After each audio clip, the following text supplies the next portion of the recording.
A poison tree. A poison tree is a short and deceptive, simple poem about repressing anger and the consequences of doing so. The speaker tells of how they fail to communicate their wrath to their foe and how this continues to grow until it develops into poisonous hatred.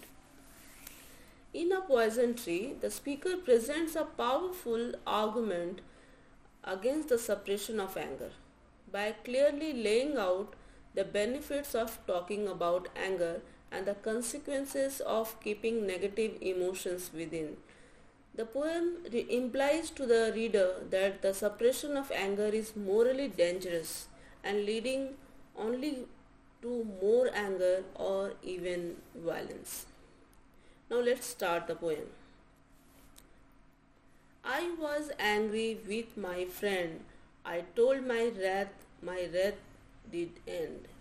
I was angry with my foe. I told it not, my wrath did grow.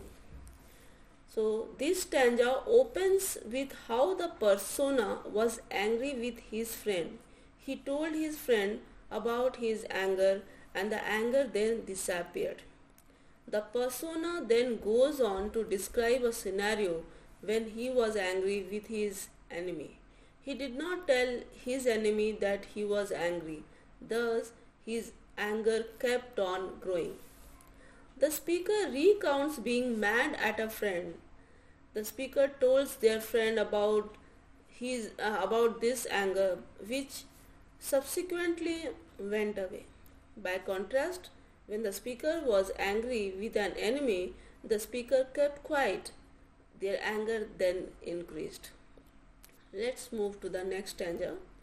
And I watered it in fairs, night and morning with my tears, and I sunned it with smiles and with soft deceitful wiles.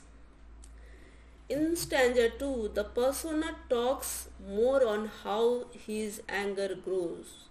He compares his growing anger to a growing plant where he waters the plant with his fears and tears. However, he did not give it real sunshine. He merely gives smiles and deceitful wiles. A wile is a cunning trick. Here, it suggests that he may be planning some sort of devious scheme for his enemy, and this deceitful scheme is just like the sunshine for the growing plant.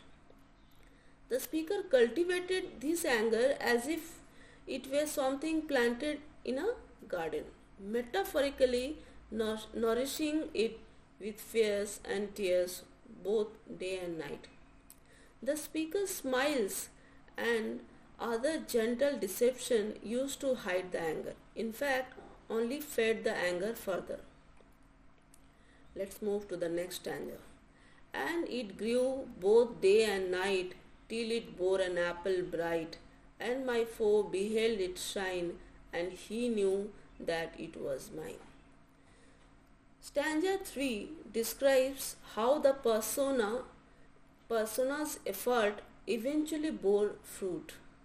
The fruit is the apple bright. The enemy clearly recognizes that the fruit belongs to the persona. The anger grew constantly until it becomes a tree which bore a bright apple. The speakers saw this apple shining and knew it belonged to the speaker. Now let's move to the last stanza. What it says: and into my garden stole when the night had veiled the pole. In the morning glad I see my foe outstretched beneath the trees. The last stanza reveals that the enemy had seen the apple and stole it. The enemy had stolen the apple during the night when it was dark as the pole. The North Pole was all covered up. Thus the star was not visible to guide the enemy out of the danger. The enemy eats the apple and most probably he dies. So what the overall poem says, The poisonous growth contrasts with the simple way in which the anger was eliminated in the first scenario when it was told. Through this contrast, the poem makes a clear moral choice: either talk and find solution, or keep quiet and enable the far-reaching poisonous effects that come when people hold their angry emotions too close to the chest. Implicit in the poem, then, is the idea that the root of human conflicts grows from the inability to find common ground through meaningful communication. The fact that at the end of the poem the speaker is glad to find the enemy lying dead beneath the tree shows the way in which the second scenario, the anger, increasingly dominates the way the speaker sees other human beings. The speaker becomes a host for the growth of anger which feeds on the other pains. The poem then suggests and warns the fact that the anger is an all-consuming emotion when allowed to grow unchecked. Now, what the metaphor part is here, a growing apple tree is an extended metaphor for the growing anger, and it shows how destructive anger can be. The title, A Poison Tree, is the central metaphor. The apple has become poisonous it has been nurtured with anger.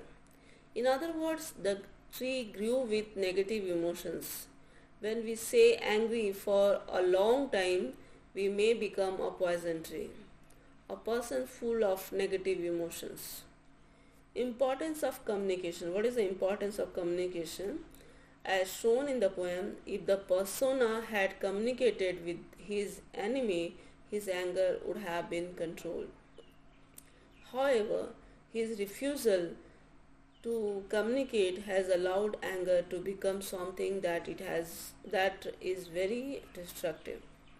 Therefore, it is often better if we can communicate with people on the issues that is bugging us. The poet indirectly is trying to persuade his readers to talk about their anger. We can talk about it not only with our friends but with our enemies too. If we talk, the anger might just reduce and it might just ease our troubles. In turn, it will prevent us from causing hurts onto others. So, what is the moral value of this poem? The poem tells us about the disastrous consequences of one's failure to communicate with another. You can better understand the poem by this following chart. You can see here. The poem is written by the poet William Blake. Angry with his friend, first told him about the anger, ended.